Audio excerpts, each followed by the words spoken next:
Welcome back to Wall Again, where passion meets music. And this week I was in the record store and I had a couple of records in mind that I wanted to pick up, particularly the Yes records. I'm trying to fill in my collection from the 1970s, so I was looking to get Fragile, Relayer or Tales from Topographic Oceans. But instead I actually came across this album by Frank Zappa. Now, this is one of those Frank Zappa albums that I'm actually familiar with, and I know Frank has probably over 50 albums in his discography, but this is one of those albums that I actually had on a playlist because it was recommended by another YouTuber, Andy Edwards. So I decided, right, I'm going to give this album a listen to. I think he had it in his top 10 albums of all time.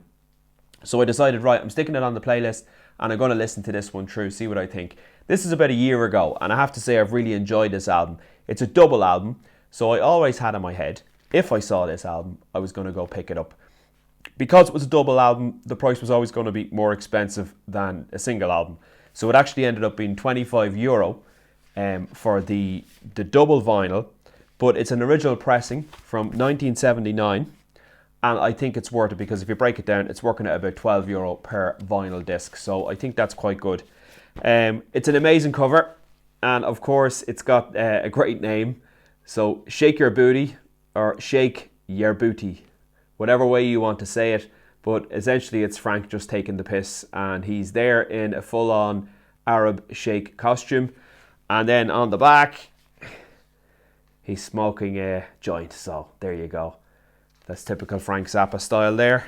It's a gatefold sleeve, so you get this on the outside, and then on the inside you get the mixing desk with, of course, packet of Marlboro there, I think it is, and a cup of coffee. Essential for it's not even Marlboro, it's Winston, which must be the equivalent in the States. But yeah, and he's got the cup of coffee and he's there at the mixing desk. Now this album is epic, to say the least. It's got all sorts of styles of music.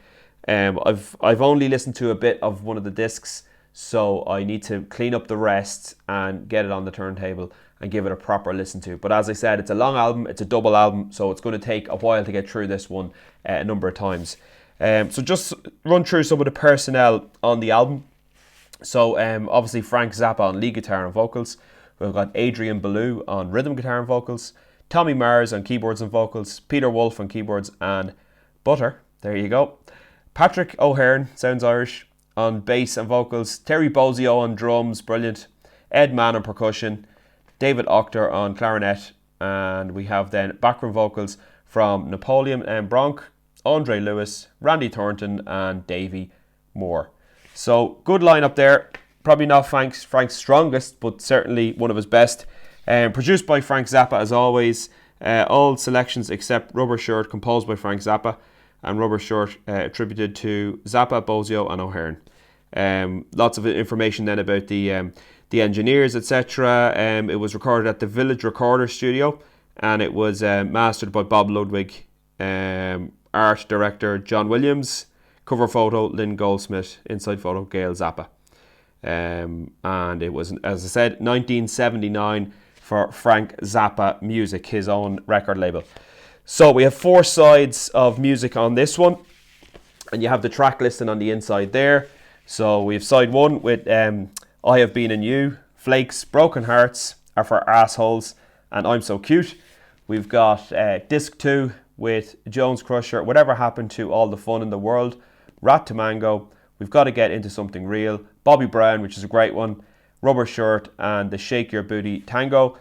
Then on the third side of the vinyl, or side C, we've got Baby Snakes, Trying to Grow a Chin, City of Tiny Lights, Dancing Fool and Jewish Princess. And then on the last side then we've got Wild Love and the 12-minute 38-second Yo Mama. So if we open up then each of the discs, so they come in the red inner sleeve. Now, one thing I found very unusual about this is it's not just like vinyl A and B, or 1 and 2, side 1 and 2 on each vinyl. He's actually got 1 and 4 on one vinyl and 2 and 3 on another. So that's typical Frank, really wants to mess you around. So when I open up this one here, so this is completely back to front. So I'll try and get what's the first disc here. So if we come in here, right, okay, so we see side 1, there's side 1, and we've got So track number 1, and you can see the lyrics there, track number 2, track number 3. Then you move on to the other disc for the second part of side 1. Okay, so that's there. Then we get side 2, which is the tracks listed out from side 2. Then we go back over to this disc for the remainder of side 2. Side 3 is on this one here, and then the remainder of side 3 and side 4 on that. So all over the shop, as we say in Ireland. The songs are all over the place, and then, as I said, on the discs themselves, they're actually in this like PVC plastic film, like a plastic bag, which isn't great. You know, it's not an anti-static sleeve or even a paper sleeve. So I'm looking here, you've got side 1, but on the back then is side 4, and then if I show you the other disc, it'll be side 2 and 3. But yeah, these need a good clean. 1979, obviously they are original pressings. There's no barcodes, there's nothing to say that they're reissues, so I'm pretty confident they're original pressings, but I'll have to check the barcodes on them. Now, the thing about these albums is, when I buy an album like this, okay, original press from 1979, and I'm thinking about, okay, what sort of a life did this album have? So the chances are it was probably bought when it was released back in 1979. Unlikely it was bought in Ireland. Unlikely it was available in Ireland at that time. Usually a lot of these albums would have been bought in the States or the UK, where they would have been plentiful, and then they made their way to Ireland through, various different methods. There could have been someone from Ireland abroad, bought one and brought it home with them. They could have been ordered in specially for people. You wouldn't know where they've come from. But then when they make their way to Ireland, or however they make their way to Ireland, they're probably with a person that's, someone that's listening to the record when it came out, and maybe they're listening it throughout the years. And as you know, if you collect a lot of albums, a lot of records, it's hard to listen to all your collection at least once in a year. For me, it is anyway. I try to get round them all as often as I can, but sometimes it just doesn't happen. So it's very possible that this album hasn't been played in about 20 or 30 years. It's very possible. And as a result of that, you get ground dirt into the grooves. And the only way to remove that, really, I've found, is to either buy one of the very expensive vinyl cleaning kits, which are like, up to €250. And you've got distilled water, you've got your solution, you've got your brushes, and you actually spin the disc around on them. That's a great way of cleaning them. It's also very expensive. But another way I've found of cleaning them, which is actually quite a cheaper way, so you can get the vinyl tonic kit, the one that I have here with the alcohol solution. You clean the disc, you dry the disc, and then you use your anti-static brush to rub over the disc as it's playing, just before you drop the needle. And that'll pick up the majority of dirt from it. But if there's still sections of your vinyl that sound a bit muddy, a bit dark, all that means is that the needle can't get through the crust of dirt that's on the actual vinyl. The only way to remove that, if you're not using the expensive method, as I said, is to clean it again with the alcohol solution. But another way I've found is if you actually let it play, the needle will pick a lot of that crust, a lot of that dirt off. And it actually just forms on the needle as like a little bit of yellow fluff.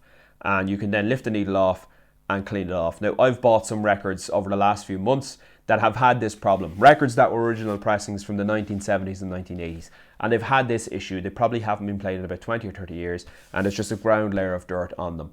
And I've played them. And the first time I played them, I wasn't overly impressed because they sounded muddy and they just didn't have the clarity that I was expecting.